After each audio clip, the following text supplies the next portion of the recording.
Bonjour à toutes et à tous, je suis Vincent Delavaux-Chabot, un des membres fondateurs de l'association Feel Love à La Roche-sur-Yon en Vendée. Une association où on tricote, on crochette, on fait de la broderie, enfin toute l'activité qui est liée au fil. On était trois avec Méline Brosseau et Séverine Trichet à l'avoir créé en 2017. Et on a commencé à faire des ateliers dans un restaurant, une maison de quartier. Aujourd'hui, on est dans beaucoup plus d'endroits. Et on avait très envie aussi, tous les trois, enfin on pensait, on se disait, mais comment transmettre autrement? Comment créer la rencontre? Voilà, c'était ça notre idée surtout aussi. Et du coup, on a organisé un marathon de tricot solidaire en novembre 2018. On a tricoté de 9h du matin jusqu'à 22h le soir. Tous les ouvrages ont été envoyés à l'association Vallée Solidaire à la frontière italienne, enfin dans les Alpes. Donc les bonnets, les écharpes, tout a été distribué aux personnes migrantes qui sont bloquées, enfin qui sont en Italie ou qui rentrent en France.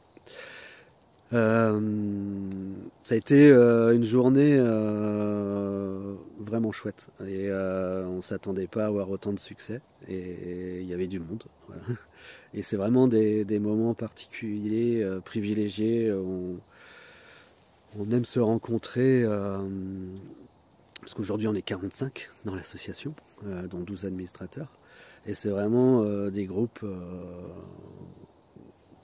où il y a quelque chose qui se passe, on a une espèce de symbiose, on se pose. Voilà, c'est le moment où on prend du temps pour soi.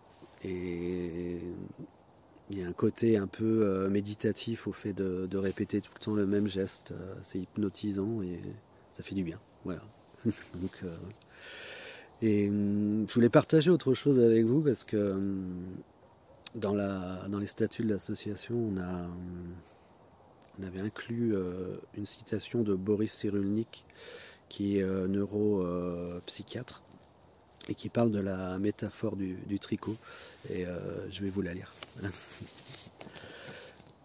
La métaphore du tricot de la résilience permet de donner une image du processus de la reconstruction de soi. Mais il faut être clair. Il n'y a pas de réversibilité possible avec un trauma. Il y a une contrainte de la métamorphose. Une blessure précoce ou un grave choc émotionnel laisse une trace cérébrale et affective qui demeure enfouie sous la reprise du développement. Le tricot sera porteur d'une lacune ou d'un maillage particulier qui dévie la suite du maillot. Il peut redevenir beau et chaud, mais il sera différent. Le trouble est réparable, parfois même avantageusement, mais il n'est pas réversible. Voilà. Moi j'aime beaucoup ce texte parce qu'il résonne encore plus en ce moment. Et moi ça me donne beaucoup d'espoir. Je me dis que malgré ce qu'on se traverse, tout ça on pourra en faire quelque chose de beau. On n'oubliera pas, mais on pourra en faire quelque chose de chouette, quoi. Donc je pense que j'ai beaucoup d'espoir en fait. Je me dis que les gens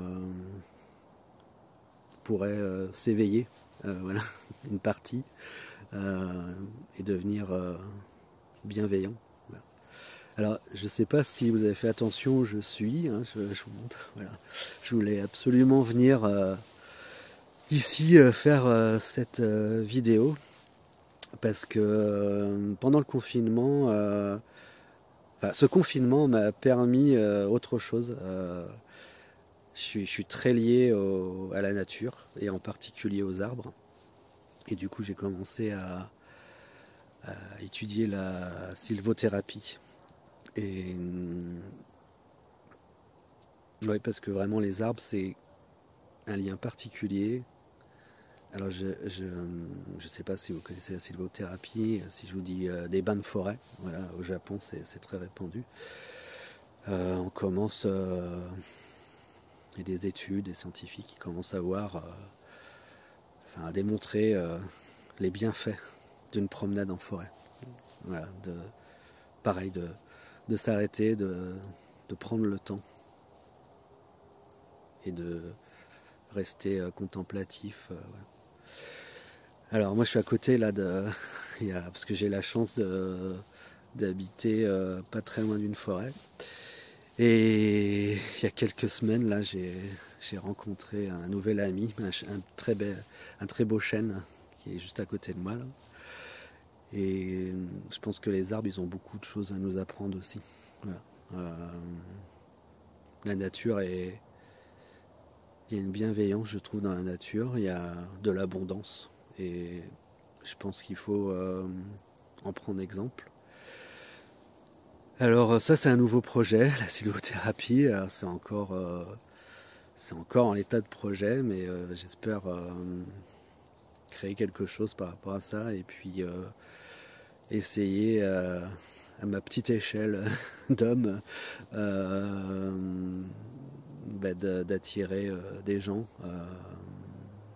dans les forêts, enfin, leur apprendre à trouver l'harmonie ici. Voilà.